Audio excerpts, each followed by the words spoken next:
السلام علیکم ورحمۃ اللہ وبرکاتہ۔ بسم اللہ والصلاۃ والسلام علی رسول اللہ، اما بعد۔ ریاض الصالحین کی آج حدیث نمبر 58 ہے، باب الصدق ہے۔ عن ابی ہریرہ رضی اللہ عنہ قال، سیدنا ابو ہریرہ رضی اللہ تعالی عنہ کہتے ہیں، قال رسول اللہ صلی اللہ علیہ وسلم، کہ رسول اللہ صلی اللہ علیہ وسلم نے فرمایا، غزا نبی من الانبیاء، کہ انبیاء میں سے ایک نبی نے جہاد کا ارادہ کیا، صلوات اللہ وسلامہ علیہم، ان پر درود و سلام ہو اللہ کی طرف سے۔ فقال لقومہ، انہوں نے اپنی قوم سے کہا، لا یتبعنی رجل ملک بضع امرأۃ، کہ وہ بندہ میرے ساتھ نہ نکلے جس نے ابھی شادی کی ہے یا جو ابھی ایک خاتون کا مالک بنا ہے، وہو یرید ان یبنی بہا، اور وہ اس سے کچھ حاصل کرنا چاہتا ہے، اس پر کچھ بنانا چاہتا ہے، یعنی اس کا نیا نکاح ہوا ہے تو ابھی اس نے اپنی بیوی سے علیحدگی اختیار نہیں کی۔ ولما بینی بہا، اور اس نے ابھی تک وہ عمل نہیں کیا، ابھی تک وہ جو بنانا چاہتا ہے وہ نہیں بنا سکا۔ ولا احد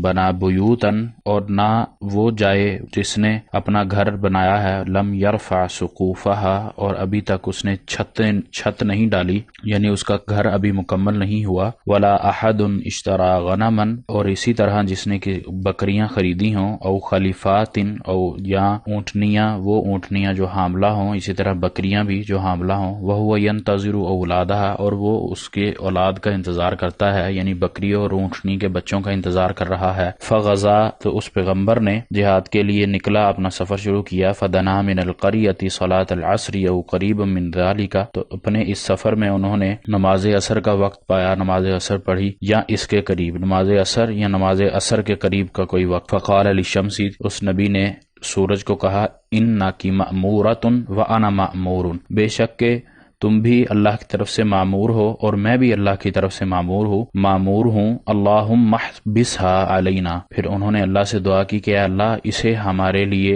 روک لے۔ فحبست حتی فتح اللہ علیہ، اللہ تعالیٰ نے ان کی یہ دعا قبول کرتے ہوئے سورج کو اس کی جگہ پہ روک لیا یہاں تک کہ ان کو فتح ہو گئی۔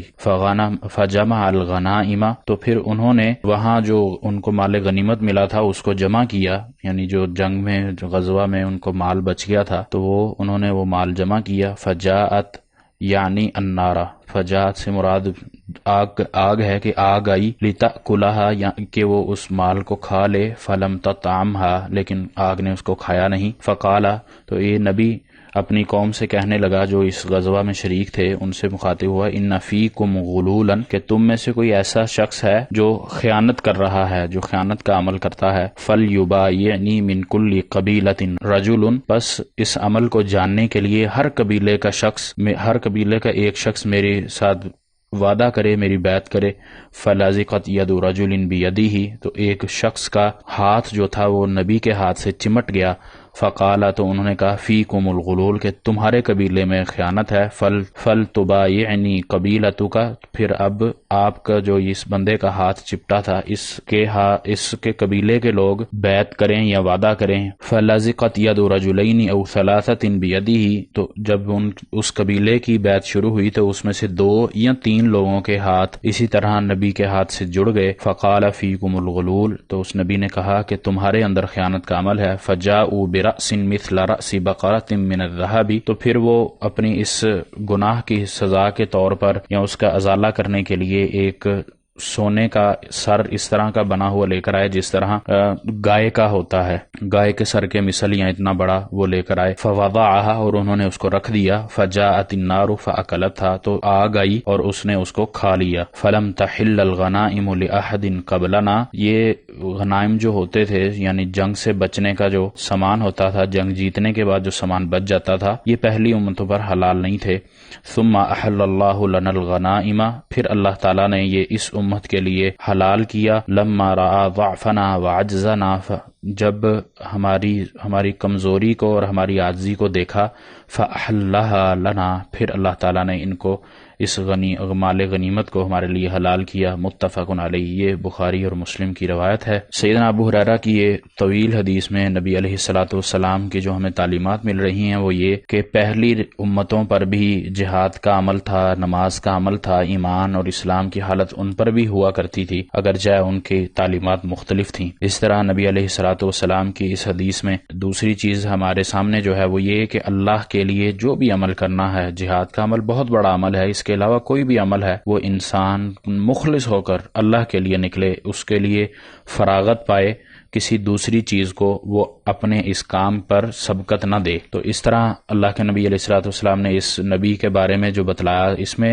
نام نہیں لیا گیا، اللہ کے نبی علیہ الصلوۃ والسلام نے بھی وہ نبی کا نام نہیں بتایا، بس یہی کہا کہ پہلے نبیوں میں سے ایک نبی ہیں۔ باقی کچھ علماء نے اس نبی کا نام جو لیا وہ یوشع بن نون، یہ نام ذکر کیا ہے کہ وہ یوشع بن نون تھے۔ بہرحال ہمیں اس حدیث سے جو ملتا ہے ہمیں وہی دیکھنا چاہیے، کیونکہ اللہ کے نبی علیہ الصلوۃ والسلام بھی نام بتلا سکتے تھے جو اس حدیث میں ذکر نہیں ہے، تو اس لیے ہمیں اس میں زیادہ نہیں پڑھنا چاہیے۔ بس اس حدیث سے جو ہمیں درس مل رہا ہے، جو سبق مل رہا ہے، ہمیں وہ لے کر اس پر عمل کرنا چاہیے۔ اسی طرح اللہ کے نبی علیہ الصلوۃ والسلام نے اس حدیث میں ہمیں جو تعلیم دی وہ یہ بتلایا، پہلی امتوں کا قصے کے ساتھ ساتھ یہ بھی بتا دیا کہ ان پر اللہ کی طرف سے جو سزا ہوتی تھی وہ ان کا جرم ہوا تو سزا ہو گئی، یعنی اس دنیا میں ہی ان کا معاملہ کر دیا جاتا تھا۔ اور انسان جب کوئی گناہ کرتا ہے تو اس کا معاملہ اگر لوگوں پر کھل جائے تو وہ کتنا شرمندہ ہوتا ہے۔ یہ تو اللہ نے ہم پر، اس امت پر نعمت کی ہے کہ کوئی گناہ کرتا ہے تو اس کے گناہ کو چھپا دیا جاتا ہے، کیونکہ اللہ کے نبی علیہ الصلوۃ والسلام نے دعا کی تھی، اور اس کو پھر معافی کا بھی موقع دیا جاتا ہے کہ اگر وہ معافی مانگتا ہے تو اللہ تعالیٰ اس کو معاف بھی کر دیتے ہیں۔ لیکن پہلی قوموں میں ایسا نہ ہوتا تھا کہ ایک وہ مال میں ہلکی سی خیانت کی انہوں نے، اللہ تعالیٰ نے ان پر واضح کر دیا۔ پھر